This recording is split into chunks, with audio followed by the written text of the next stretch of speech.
there's a lot of online chatter, blog posts, that kind of stuff. Like, oh, the moment you get self-employment income, you can put all that in a solo 401k and build yourself a cash balance plan. Yep. And sure, you can do that, but you might have your plan disqualified in which case you're going to pay all the taxes you would have paid all at one time and penalties for that. Welcome to the Physician Family Financial Advisors podcast, where physician moms and dads like you can turn today's worries about taxes and investing into all the money you need for retirement and college. Hello, physician moms and dads. I am Nate Reineke, certified financial planner and primary advisor here at Physician Family Financial Advisors. And I'm Ben Utley, also a certified financial planner and the service team leader here at Physician Family. So, Nate, tell me what's going on these days with you. Oh, gosh, it's the same as every family. It's funny because in the summer, people are hard to get a hold of, and I realize I'm hard to get a hold of. Yeah. I'm like, oh yeah, we're kind of living the same life here. It's busy summer, but we're back to school. And it's exciting, but it's also exhausting. Yeah, not just for me, even for my 6 and 4-year-old. Yeah. It's funny. They're like excited and nervous. Yeah. And they always say scared, and I think you're just nervous. It's good scary, yeah. Hopefully. Yeah. Yeah, and so getting used to, their new teachers. My oldest is in 1st grade. Yeah. Have a lot of tears after school every day, and when you stick a beef stick in his mouth and he's fine. That's boys, dude. Yeah, he's just hungry. I guess the hard part is the transition to school, but the thing I really appreciate about it is it seems to kind of set some pace and tone and schedule for everything else, which is fine right up until the holidays, and then we just blow it up again, right? So I have to start all up again January with the new fears. But yeah, that's right. It's good to hear. So I guess we should dive right into our listener / prospective client / actual client / random universe questions. Yeah, sure. Yeah, this one gets right back into the school vein. I think a lot of people think about school over the summer. So yeah, this comes from a surgeon in New York. It said, I'm concerned about overfunding my college accounts and would like to not worry about having too little or too much in the 529s. Can 529s be transferred between children? What happens to the funds if they're unused? Can we take the money out and put it toward another goal, like retirement, without penalty? And of course, New York has that really slick NY Saves program where they can contribute up to $10,000. Is it per return or per child? I can't remember. I believe New York is per return. Yeah. This is a big tax savings for people because the New York income tax rate is pretty stiff. So yeah, I want to say one thing though. A lot of people hear what you just said and they get this wrong. That's just the tax break. You can contribute more. Oh yeah, thanks for that. Of course, yeah, up to $10,000 for the tax break. Oh, I'm on my hands and knees doing the salami and bologna of worshiping your college planning specialistness. I hear people say that a lot. I'm like, we're putting a lot more than that in there. Got two, 3 kids, and be more than that. You're right. That gets you the max tax break. Okay, so let me this is your ball. This one, sure. Yeah. Well, first I wanted to start by saying I hear this. Like you're going to be, if you have a plan with us, you'll be putting a lot of money into your 529s. Yeah. So it's understandable to wonder if it's going to be way too much. I think it's important to point out that I don't really hear this from families who have, a 10-year-old. They are well aware of the cost of college, and also they are more, they're kind of set with their goals for retirement, and they've been saving for years. And all of a sudden, all the worries about having way too much tend to disappear, and the worries about potentially having too little tend to, come up. Yeah. So if you're a newer parent and you're just getting started saving for college, I hear this, but also just have some perspective that most of your colleagues with older children, they're not worried about too much money in a 529. But that being said, if you fall into this category, let's say you're saving for just a really expensive goal and you're just wondering, will they get into Harvard? saving for Harvard, but will they even get in? There's a lot of good news about 529s, which is you can move the money from child to child. You can move it to another family member if you chose. And this to is do actually really easy. I mean, it's like a letter or a form. There's no taxes.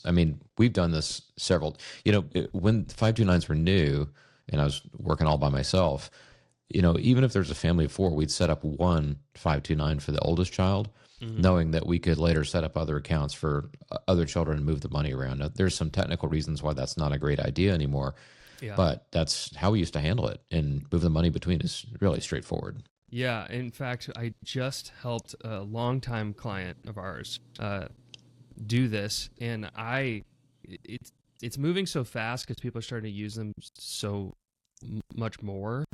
But he reached out to us and he's like, how do I do this? And I said, let me know what you want to do. I'll fill out the paperwork.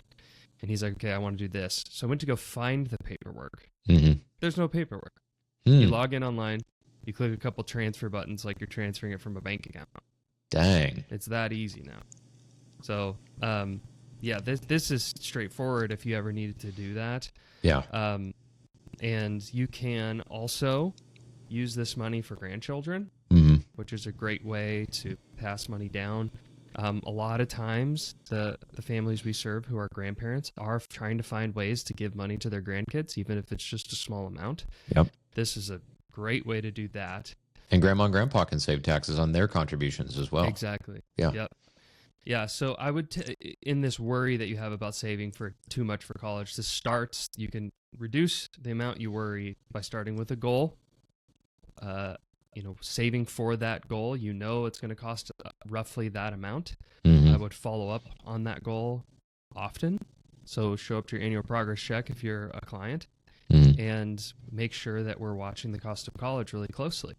Right. So it's funny because we do these annual progress checks and we spend a lot of time on retirement, but I'm closely watching college and the cost of college and how much it went up from last year. Right. Just to make sure we don't overfund these by too much.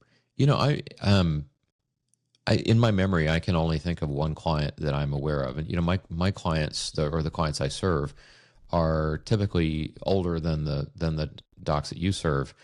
I have one who's both of their children are out of college, and they did overfund their 529, but the root of it is that there was a divorce, and mom and dad weren't really on the same page about that, and the grandparents were also saving into the 529, and that was not coordinated in the plan. So, when we do college planning, we ask the question, is there anyone else who will be paying for college besides you, to see if there is some outside money? Because you can't have too much money in a 529, but I would say, like you said, it's difficult to make that happen. Usually it comes as a result of poor planning or poor communication, rather than simply me putting in too much money for my kid. Yeah, that's a really good point. I hadn't thought about the grandparent angle on this. When I plan for college with people, there's 2 questions that really open people's mind up and are influential questions. One is just the goal. You'd be surprised how many married couples have different ideas about what they're paying for college.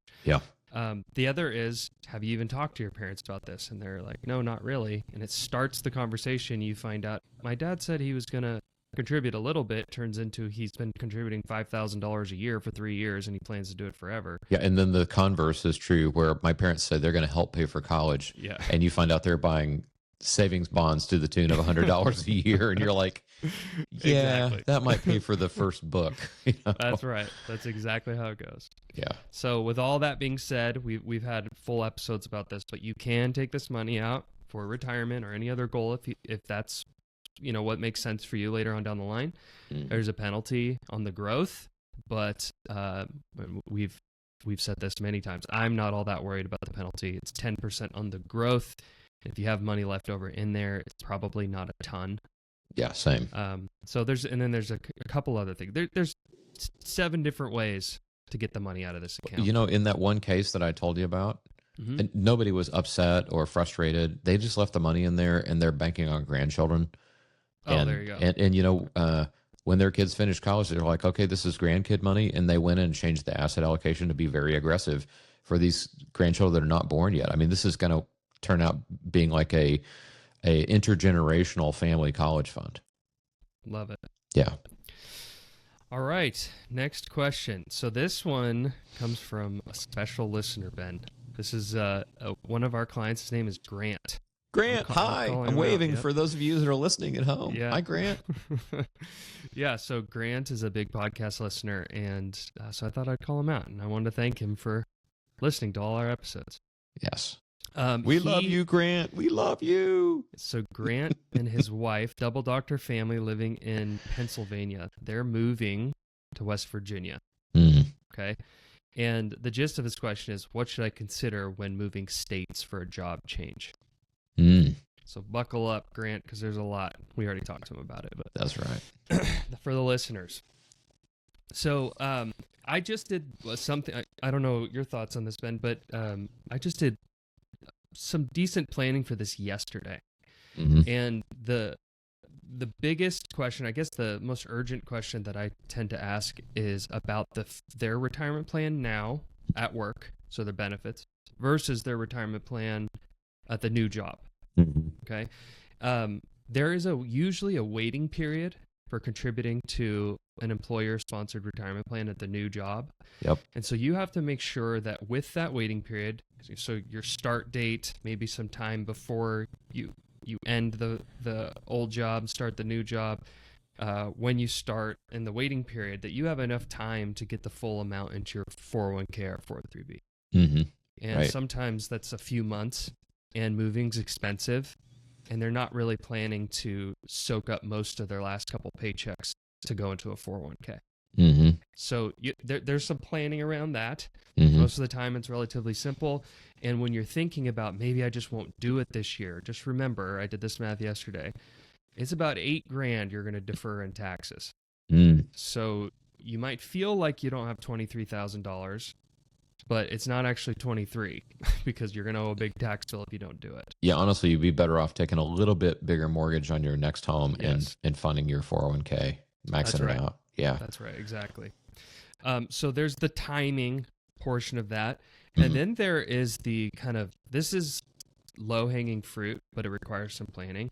You need to look at your benefits at the old job versus the new job. Okay, so in this particular instance that I dealt with yesterday, they have a really rich retirement plan, but it is not a match.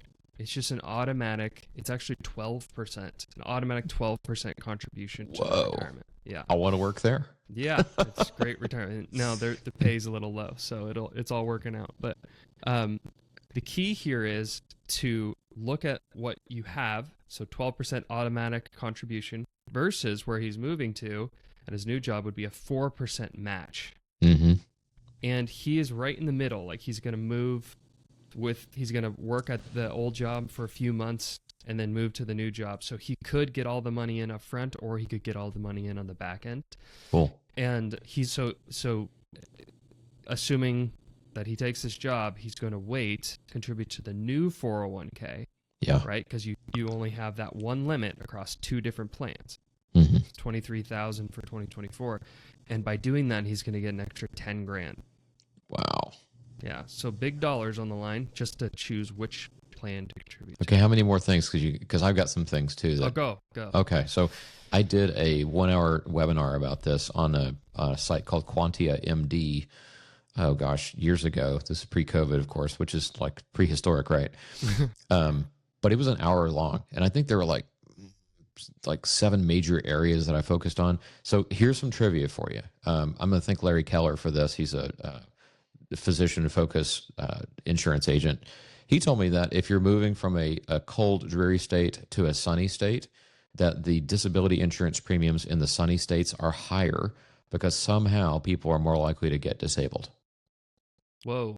Trivia, right? But it is a pretty good bump there. So, if you're thinking about buying disability insurance, you probably want to buy it in the dark and cold and dreary state before you move to the sunny state. Because once you move, the premiums stay the same. All right, so that's something.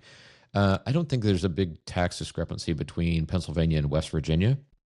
But if I were moving between states, let's say I was leaving New York or California and I was moving to Florida or Texas, if I was going to do something like a Roth conversion where I had to pay taxes, or if I was contemplating selling something and I was going to pay capital gains, I would wait until I was in the lower income tax state. Or if I'm moving from a low income or low to no income tax state to high income tax state, then I would do those things before I moved, right? And then there's also the differential between the amount of money that you make in the state where you're at versus the amount you're going to make in the next state. And just that step up or down will impact your tax bill. I mean, I could go on. There's just so many things to consider here. At times like this where there's flux and change, that's a time where it really pays to have a previous and longstanding relationship with a financial advisor. Yeah. And this is a time where I, we didn't even mention like you're moving and buying a new house. There's so much. Yeah. There's so much here. Changing schools and changing culture at work and different managerial structures and, whether or not you're leaving private practice and entering, employment, vice versa. It's like there's a lot here. And these are things that you can't just easily you can't go into, AI and say, I'm changing states. What should I consider? Because it's just not out there. Right. Yeah. It's very personal. So, for the clients listening, I beg you, call us early on this. Or at least send us a question about it and let us, let us hack your specific move. Yeah. Yeah. Okay. So there's one more big one. Okay. Right. So, I mean, there's a lot of things. There's certainly things that we didn't talk about. Yeah. The one big one that I see is families, sometimes when they're switching jobs, particularly in this last instance. Okay. So they're at a job with rich benefits. And sometimes jobs that have rich benefits, they don't even offer HSA eligible health plans. Yes. Because they're trying to give, the top of the line, and top of the line health plans don't allow you to have an HSA. Yeah. So then they move to a different job that's maybe higher pay with less benefits, and they're happily making that move. But a lot of times those do offer an HSA. Mm-hmm. So, it's in the heat of the moment, you tend to just go choose whatever you had in the past with your health plans. But choosing an HSA in that instance is a huge tax break. I mean, $8,300 is the limit for this year. It's like $3,000 in taxes. Yeah. That's real. And that's like not like an IRA or 401k where it's deferred taxes. Like that is a real here and now permanent tax savings. Yes. Exactly. Yeah, in your pocket. So get in touch with us, please. Yeah. All right. Next question. Nephrologist in New York. Okay. Said, I am a 1/10 partner in my private practice and also have 1099 self-employment income on the side. Am I eligible for a solo 401k? This is such a hot topic. I know, and it's complicated. So it's important, really. Complicated, hot, important. Yeah. It's getting hot in here. Yes. So. Wait. I have a dad joke before we move on. Okay, go. What does garlic do when it gets hot? What? It takes off all its cloves. Nice. Okay, so I purposely chose this question because we get a lot of questions and sometimes they don't make the cut, but I thought this one was important because a lot of people don't even consider this. Okay. And the reason I think they don't consider it is, let's say they make $400,000 a year at their, as a partner, and then they make a measly $100,000 1099 income. Yeah. Measly. They don't even think about it, right? And I think what they're missing here is that could possibly open the door for some large tax deferrals. Yeah. Solo 401k. Now, you have to be cautious here, though, because there's a lot of online chatter, blog posts, that kind of stuff. Like, oh, the moment you get self-employment income, you can put all that in a solo 401k and build yourself a cash balance plan. Yeah. And sure, you can do that, but you might have your plan disqualified in which case you're going to pay all the taxes you would have paid all at one time and penalties for that. Just because you have self-employment income does not mean that you can all of a sudden have these self-employed retirement plans, because I got to tell you, the Department of Labor, IRS, and the ERISA, Employee Retirement Income Security Act, they are all over this. Yeah. They have seen this before, and so you need to dot your I's and cross your T's before you jump into that pool. Yeah, agreed. You really do need some professional help, even if it's just to make sure you qualify. So some things to think about when you're asking professionals or you're trying to research this on your own. The 1099 income and your partnership must be separate businesses. Yep. So this is something that Chelsea looks really close at when we're about to recommend a solo 401k. Yeah, like you can't be the medical director for a hospital where you're employed and have those be two different things. I mean, I've seen legal opinions about this. Yeah. Another thing with solo 401k is you can't have any full-time employees. Yes. And this is Chelsea's domain. Maybe you could speak a little bit to it, but there's controlled group rules. Yes, that's right. And so people think, oh, solo 401k, it's this special toy over here. No, that's not real. So a solo 401k is a big boy / grown up 401k with a couple different rules. And you said can't have full-time employees. The precise thing here is you can't have full-time employees other than yourself and your spouse, right? But your solo 401k is more like just a traditional 401k than you would imagine. Yeah, and the affiliate service group rules and the control group rules, two different sets of rules, apply to 401ks of all stripes, whether they're solo 401ks or traditional 401ks. And if your current employer has a 401k plan and you seek to set one up with a solo 401k, you should absolutely touch base with an ERISA attorney and ask them, is this cool? Get an opinion, because the penalties are real, and the taxes, you want to make sure you save those taxes rather than being an illusory. Not to mention that they're a little bit of a pain to set up. Yeah, exactly. Yeah, so those are all kind of the warning flags there. But at the end of the day, if you do have access to this, which in this case, this person does have, they could set up a solo 401k. There is a good amount of taxes to be deferred, saved, because you can contribute on the employer side in your solo 401k. Yes. So that's the big takeaway. A lot of people don't quite understand that. It's, you're contributing with your regular income on the employee side. The solo 401k is there's some taxes to be saved to contribute on the employer side. Yeah, and you can also work the mega backdoor Roth on these, which I think is like TMI for this particular show. But that's available as well. Yeah. All right. Last question. Family medicine doc in Kentucky. My hospital had an insurance agent come in and talk to us about all types of insurance. Do we really need all the insurance that they offer us? Short answer, no. Yeah. So what do they need? I think is kind of what I was thinking. And then you can mostly cut out the rest. Yeah. My take on it is from your employer, take everything that's free. Yes. Right? If the health insurance is included, take the health insurance. If they're going to give you some life insurance, take it. Group disability insurance, short-term disability insurance, take it. Any insurance they're going to give you for free, get it. I can't think of a reason not to do that.